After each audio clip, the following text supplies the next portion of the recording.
Hello dear friends. Exam Guruji में आपका स्वागत है।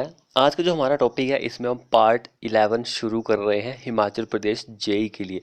10 वीडियो हम बना चुके हैं, 20 में से 10 बना चुके हैं, ये 11वीं वीडियो है। तो अगर आपने हमारी 10 वीडियो प्रीवियस वीडियो नहीं देखी है तो हमारे चैनल पर प्लेलिस्ट बनी हुई है एचपी जेई का क्रैश कोर्स के नाम से, तो आप उसको जाकर देख सकते हैं। तो चलिए शुरू करते हैं आज की अपनी ये वीडियो। आज का जो हमारा फर्स्ट क्वेश्चन है वो देखिए, यहाँ पर आपको क्वेश्चन भी देखने को मिलेगा, उसका नीचे आंसर भी देखने को मिलेगा। द प्रिफर्ड डेप्थ जो होती है फ्लो के लिए व्हेन द डायमीटर जो होता है सीवर का एक्सीड हो जाता है 900 mm से। कई बार आपको 90 सेंटीमीटर भी देखने को मिल जाता है। जो डेप्थ होती है फ्लो की, जब हमारा डायमीटर किसी सीवर का 900 mm से ज़्यादा हो रहा है तो क्या होगी। यहाँ पे 4 ऑप्शन दिए गए हैं, नीचे आपको आंसर भी मिलेगा। बहुत सारे केसेस होते हैं। तो जैसे कि यहाँ पे सीवर का डायमीटर दिया गया है, तो limitation of depth on flow के लिए अप टू 400 mm तक है हमारे सीवर का डायमीटर। तो डेप्थ जो होती है फ्लो की 0.5 इंटू डेप्थ होता है। 400 से 900 2/3 इंटू डेप्थ होता है, एंड ग्रेटर देन 900 होगा तब 3/4 इंटू डेप्थ होगा। तो यहाँ पर हमारा आंसर क्या होगा, 3/4 इंटू फुल डेप्थ, ये वाला आंसर हो जाएगा। अगला क्वेश्चन देखिए, इनर कर्व जो होता है किसी भी आर्क का उसको हम क्या बोलते हैं, इज कॉल्ड। इनर कर्व जो होती है, इंट्राडोज, राइज, स्पैंड्रेल या फिर एक्स्ट्राडोज, क्या हम उसको बोलते हैं। तो इनर पार्ट जो होता है उसको हम इंट्राडोज हम बोलते हैं। यहाँ पे आप देख सकते हैं कि ये इनर वाला पार्ट है, इंट्राडोज बोलते हैं। ये बाहर वाला पार्ट है, इसको हम एक्स्ट्रा डोज बोलते हैं। ये वाला पार्ट देखिए एक्स्ट्रा डोज है, ये वाला पार्ट जो है इनर डोज है। ये सबसे ऊपर वाला पार्ट जो होता है इसको क्राउन बोलते हैं। एंड ये जो होता है इसको हम स्प्रिंगल बोलते हैं। एंड यहाँ पे जो जॉइंट हो रहा है देखिए, ये इन दोनों के बीच में जॉइंट जो हो रहा है उसको हम स्कैब भी बोलते हैं। एंड ये जो होता है ये पियर है, पियर एंड किसके बीच में हो रहा है ये जॉइंट, जो हमारे पास ये आर्क है उसके बीच में यहाँ पे जॉइंट हो रहा है, उसको हम स्क्यू बैक बोलते हैं। ये स्पैन है, पियर टू पियर का जो होता है इसको स्पैन बोलते हैं। तो यहाँ पे बहुत सारे पॉइंट्स और दिए गए हैं, इसको भी आप देख सकते हैं कि कौन कौन से पॉइंट क्या बोल रहे हैं। अब यहाँ पे देखिए कुछ पॉइंट्स दिए गए हैं आर्क के बारे में, इसकी डेफिनेशन भी आप बोल सकते हैं। इंट्राडोज किसको बोलते हैं, तो ये तो इनर पार्ट होता है। राइज कौन सा होता है, स्पेंड्रिल कौन सा होता है, एक्स्ट्रा डोज तो मैंने आपको बता दिया, स्प्रिंगल भी बता दिया, स्क्यू बैक पॉइंट्स कौन सा होता है, हाउच ये भी आप दे सकते हैं। तो डायमीटर से आप बहुत ही अच्छी तरीके से समझ सकते हैं। डेफिनेशन तो आप बना सकते हैं अगर आपको डायमीटर पता है तो उस केसेस में।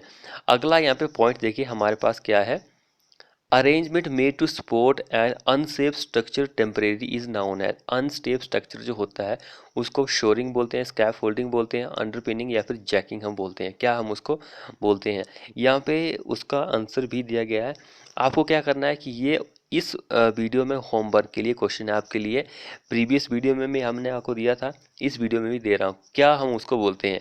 यहाँ पे डेफिनेशन दी गई है कि शोरिंग क्या होता है, रैकर क्या होता है, रैंप क्या होता है, अंडरपिनिंग क्या होता है।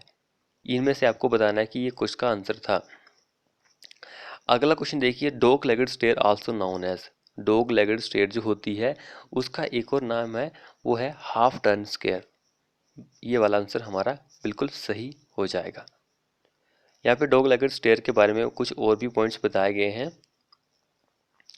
जैसे कि it comes under the category newel stair के केसेस में आता है ये, इन विच न्यूअल पोस्ट जो होती है provided at the beginning and each flight eight is turn by 180 at the middle of its height.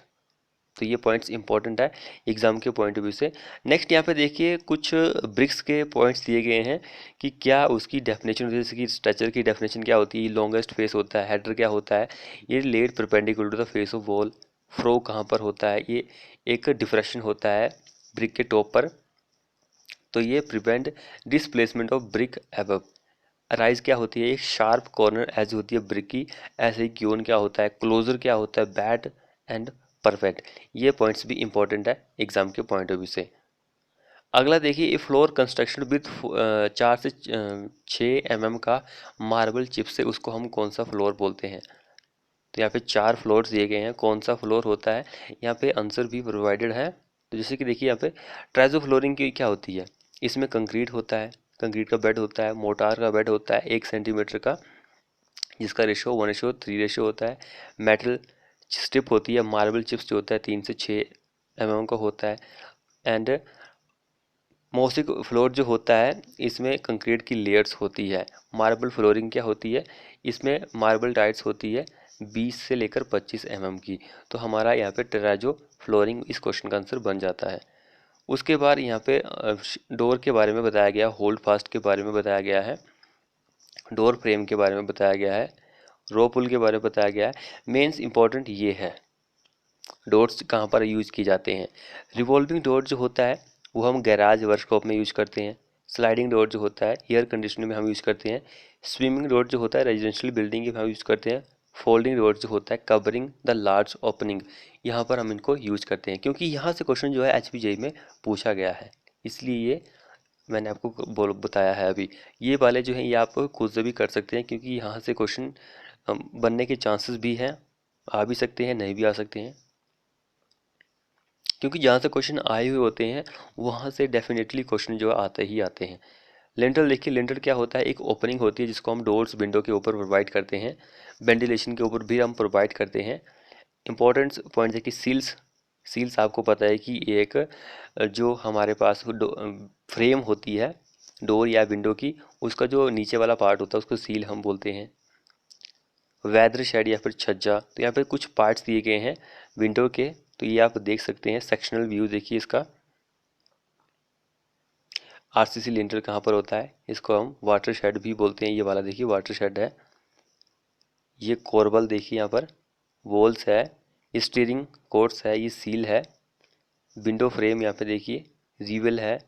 इस तरह से ये पॉइंट्स दिए गए हैं, ये इंपॉर्टेंट है एग्जाम के पॉइंट ऑफ व्यू से। अब यहाँ पे देखिए क्वेरिंग हो गया, क्वेरिंग की डेफिनेशन क्या होती है। नेचुरल बेड स्टोन की ड्रेसिंग एंड सीजनिंग जो होती है ये आप 6 से 12 मंथ के लिए करते हैं ओपन एयर्स में। अब यहाँ पे देखिए विच of the following is correct regarding the design and location of the window. तो यहाँ पर opening of window should be minimum 15 से 20% ऑफ फ्लोर एरिया, ये भी सही है। एवरी 30 क्यूबिक मीटर जो होता है there will at least 1 square metre window opening, ये भी सही है, ये भी सही होगी। तो ऑल ऑप्शन आर करेक्ट। ये सारे पॉइंट जितने भी दिए गए हैं थंब रूल के अकॉर्डिंग सारे ही सही हैं। अब यहाँ पर देखिए ये पॉइंट्स जितने भी दिए गए हैं, कारपेंट्री में ये सारी टर्म्स जो है यूज की जाती है, shooting, riveting, saying and studying. तो ये इंपॉर्टेंट है भाई, इसलिए आपको यहाँ पे ऐसे प्रोवाइडेड हैं।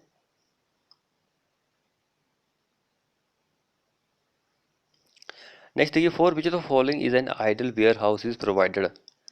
वेयर हाउस जो होता है वो प्रोवाइड किया जाता है वाटर प्रूफ मैसनरी वॉल के लिए या फिर वाटर प्रूफ रूफ के लिए, या फिर फ्यू कुछ पॉइंट्स, या फिर ऑल ऑफ अबव। क्या आंसर रहेगा इस क्वेश्चन का, ये वेरी इंपॉर्टेंट है ये। A warehouse is large building where raw material or manufactured goods are stored until they are exposed to other store tiles. इसके characteristics क्या होते हैं, building should have minimum number of windows and building should be leak proof as moisture proof and roof should be waterproof. तो waterproof इस question का answer ये वाला हो जाएगा। अब यहाँ पे देखिए स्कैफ होल्डिंग के पार्ट कौन सा नहीं है। लेजर भी होता है, पुटलॉग, स्ट्रिंगर, ये नहीं होता है। यहाँ पे पॉइंट्स भी दिए गए हैं कि कौन सा नहीं होता है, स्ट्रिंगर। अब यहाँ पे देखिए पार्ट ऑफ स्कैफ होल्डिंग का स्टैंडर्ड भी होता है, लेजर भी होता है, पुटलॉग भी होता है, ब्रेस भी होता है, बोर्डिंग भी होता है, गार्ड रेल भी होता है, लेकिन स्ट्रिंगर नहीं होता है। सॉरी यहाँ पे गलत बोल दिया, स्ट्रिंगर नहीं होता है क्योंकि स्ट्रिंगर जो होता है फॉर्म वर्क का होता है। स्कैफ होल्डिंग और फॉर्म वर्क में थोड़ा सा डिफरेंस है, तो ये पॉइंट्स इंपॉर्टेंट है। नेक्स्ट देखिए, which finishes cover with a new protective layers over the whole surface area of wall constructed by brick और ब्लॉक मैसनरी। तो इसका क्या आंसर रहेगा इस क्वेश्चन में। यहाँ पे इसके बारे में बताया भी गया है कि प्लास्टर क्या होता है, प्लास्टरिंग क्या होती है, पॉइंटिंग क्या होती है, ग्राउटिंग क्या होती है, एंड फॉल्स सीलिंग क्या होती है।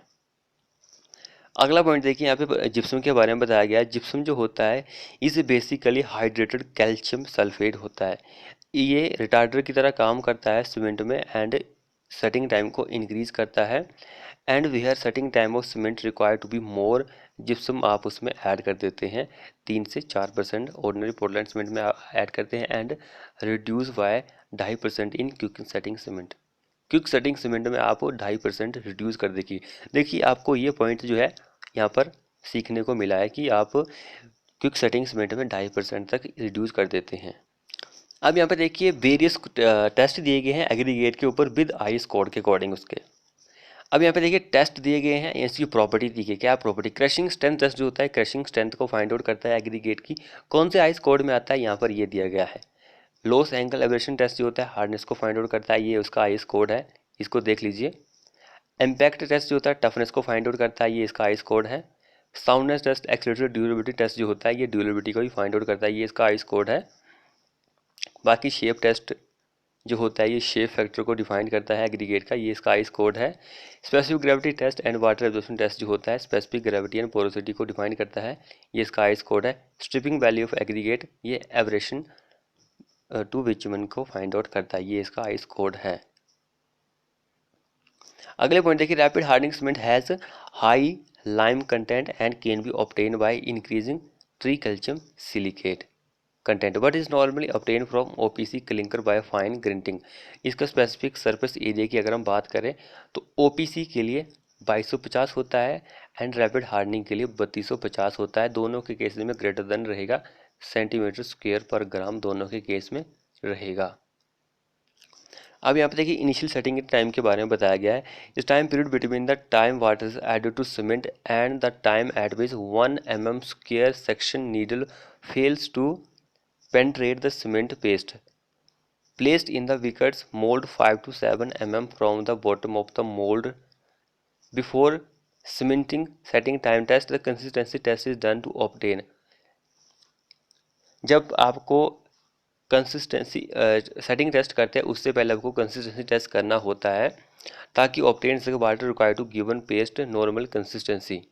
400 gram of cement taken is to neat cement paste is prepared with 0.85 p of water by weight of cement to conduct the initial setting time।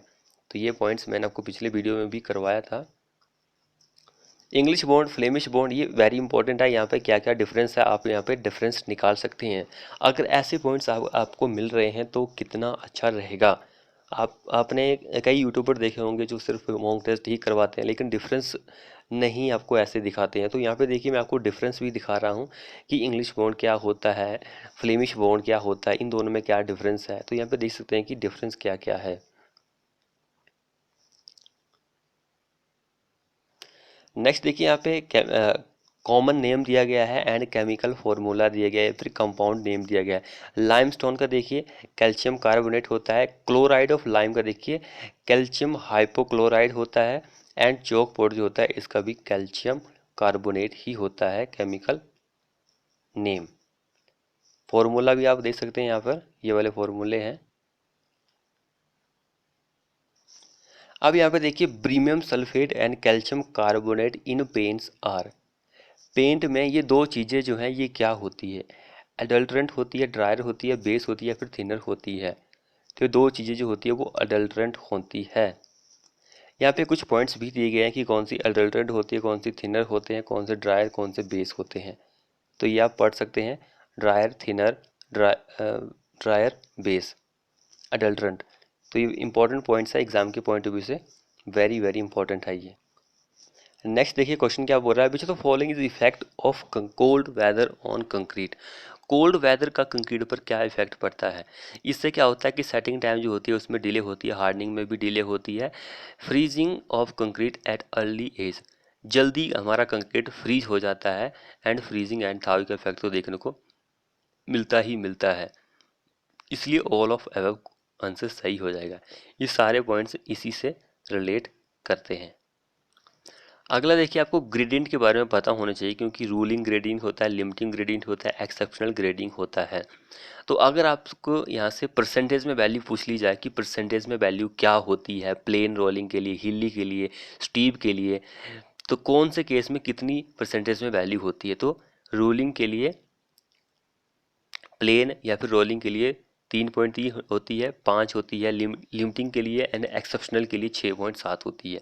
इस तरह हिली के केसेस में रूलिंग है 5 होती है, लिमिटेशन में 6 होती है, एक्सेप्शनल में 7 होती है। तो इस टीप के लिए आप देख सकते हैं ये परसेंटेज में वैल्यू दी गई। जैसे कि आपको पता है कि प्लेन के केसेस में 1/30 होती है, तो इसको ही आप परसेंटेज में कन्वर्ट करके 3.3 बना सकते हैं। अगला देखिए अनइवननेस इंडेक्स जो होता है ये वेरी इंपॉर्टेंट है, इसको आप पढ़ सकते हैं। इसको बम्प इंटीग्रेटर जो होता है, बम्प इंटीग्रेटर, उससे आप इसको मेज़र कर सकते हैं। यहाँ पर दिया नहीं है लेकिन आपको पता होना चाहिए कि जो बम्प इंटीग्रेटर होता है उससे आप इसको डिटरमाइन कर सकते हैं। इसमें वैल्यू होती है कुछ अनइवन इंडेक्स की वैल्यू होती है 1500 से कम है किलोमीटर पर, उसको हम गुड मानते हैं। एंड लेस देन 2500 से है उसको हम सेटिस्फैक्ट्री मानते हैं। ये इम्पोर्टेंट है। अगर 3200 से ज़्यादा है तो उसको हम अनकंफर्टेबल मानते हैं। तो ये पॉइंट्स इंपॉर्टेंट है, इसलिए मैंने आपको ये करवाए हैं। अब ये वाले पॉइंट्स भी इंपॉर्टेंट है एग्जाम के पॉइंट ऑफ व्यू से। यहाँ पर रोडवे की बिड्थ बताई गई या फिर फॉर्मेशन बिड्थ बताई गई कि कौन से केसेस में कितनी होती है। National highway, state highway, medium district road, other district road या फिर विलेज रोड के लिए। तो यहाँ पे एक कंडीशन बताई कि plain, rolling, mountain, steep terrain है, तो यहाँ पे कितनी बिड्थ होती है। तो ये इंपॉर्टेंट है, पढ़ लीजिएगा। ये देखिए स्लम्प टेस्ट के बारे में बताया गया कि simplest to determine the workability of concrete. यहाँ पर स्लम्प कोण भी दिया गया है, इसका डायमीटर कैसा होता है। Top diameter 10 centimetre, bottom diameter 20 and height जो होती है वो 30 सेंटीमीटर होती है। यहाँ पर डिफरेंस भी बताया गया है, ये भी इम्पोर्टेंट है कि ट्रू शेयर कैसा होता है, जीरो स्लम्प कैसा होता है, collapsible slump and share slump कैसा होता है। एंड यहाँ पर इसकी वैल्यू भी गिवन है, वैल्यू दे सकते हैं। अगर हमारी degree of workability very low, low, medium, high, very high है तो स्लम्प वैल्यू कितनी होगी। तो ये स्लम्प वैल्यू दी गई है इन केसेस में, इसको भी याद कर लीजिए, एग्जाम में आ सकती है। अगला देखिए curing of concrete for long time ensure waiter. अगर बहुत टाइम के लिए आप क्यूरिंग करते हैं तो उससे क्या होता है, एक तो स्ट्रेंथ मिलेगी, एक ड्यूरेबिलिटी मिलेगी, एक वॉल्यूम स्टेबिलिटी जो होती है वो मिलती है। तो ये सब कुछ आपको मिलता है। ये सारे पॉइंट, ये 3-4 पॉइंट और भी है, इनको भी याद कर लीजिए। अब यहाँ पे ब्रिक्स जो टिम्बर होता है उसके पार्ट दिए गए हैं। जैसे कि ये आपको बहुत ही जो डार्क है ये दिख रहा है, ये पिथ होती है। इसके सराउंडिंग जो है ये हार्ट होता है इसका। हार्ट के सराउंडिंग जो होता है उसको सैप बोलते हैं। सैप के सराउंडिंग जो होता है ये वाला जो है ये कॉम्बिन लेयर है। उसके बाद जो होता है वो एक इनर बार्क होती है, दूसरी आउटर बार्क होती है। एंड ये होता है टिम्बर के पार्ट। यहाँ पे इसकी डेफिनेशन भी बताई गई है, डेफिनेशन आप देख सकते हैं। जैसे कि मैंने आपको अभी बताया है ऐसा ही होता है। ये आपको सबसे यंगेस्ट लेयर होती है यंग एज की। देखिए यहाँ पे इनर मोस्ट पार्ट है, ये क्या है, ये किसके बीच में होती है, between heart would and combine layer के बीच में। मैंने आपको अभी बताया ये क्या होती है, सराउंडिंग पिथ होती है। कॉम्बिन लेयर्स क्या होती है, थिन लेयर होती है सैफ की, इन दोनों के बीच में। इनर बार्क जो होती है प्रोटेक्टिव लेयर होती है कॉम्बिन लेयर की। आउटर बार्क जो होती है आउटर पार्क होता है ट्री का। ब्लीडिंग सिग्रीगेशन के बारे में आपको पता ही है, इसके बारे में कुछ पॉइंट्स हैं, इसको आप पढ़ सकते हैं कि क्या है। नेक्स्ट देखिए लीस्ट काउंट जो होता है वो कितना होता है प्रिज्मेटिक कंपास के लिए। लीस्ट काउंट जो होता है ये एक वैल्यू होती है, smallest value that can measure by measuring instrument, उसको हम लीस्ट काउंट बोलते हैं। प्रिज्मेटिक कंपास की बात करें तो 30 मिनट होता है, सर्वेइंग कंपास के लिए 15 मिनट का होता है। अब ये वाले पॉइंट्स वेरी इंपॉर्टेंट है। यहाँ पे मेजरमेंट दिया गया है, यहाँ पे इंस्ट्रूमेंट दिया गया कौन सा इंस्ट्रूमेंट किसको मेजर कर सकता है। Chain, tape, tachometer total station EDM की बात करें तो ये हॉरिजेंटल डिस्टेंस को मेजर कर सकता है। उसके बाद compass, theodolite, box sextant, nautical sextant total station ये हॉरिजेंटल एंगल को मेजर कर सकता है। Levelling staff, tacheometer, abney level, total station EDM ये वर्टिकल डिस्टेंस को मेजर कर सकता है। Theodolite, clinometer, total station, box sextant, nautical sextant ये वर्टिकल एंगल को मेजर कर सकता है। तो ये जितने भी इंस्ट्रूमेंट है ये किसी ना किसी डिस्टेंस को या फिर एंगल को मेजर करते हैं। तो ये अपने मॉक टेस्ट में मैंने प्रोवाइड किया हुआ, आप हमारी वेबसाइट पर विजिट कर सकते हैं, क्योंकि यहाँ पर थोड़ी सी एक आप बोलते हैं ना खिचड़ी ऐसी हो गई है। वहाँ पर मैंने आपको सिंपली में समझाया कि हॉरिजेंटल डिस्टेंस वर्टिकल डिस्टेंस को ये इंस्ट्रूमेंट मेजर कर सकता है, हॉरिजेंटल एंगल वर्टिकल एंगल को ये कर सकता है, ये नहीं कर सकता है। तो वहाँ पर सिंपल वे में है, आप जाकर विजिट कर सकते हैं, लगा सकते हैं मॉक टेस्ट। तो फ्रेंड्स ये 11वां पार्ट जो था हमने 20 ही मिनट में ख़त्म कर दिया है। तो जितना हो सके वीडियो को शेयर करें अपने दोस्तों के साथ। चैनल को सब्सक्राइब नहीं किया तो चैनल को सब्सक्राइब करें, साथ में बेल आइकन को दबाना मत भूलिएगा। थैंक यू फ्रेंड ये वीडियो देखने के लिए।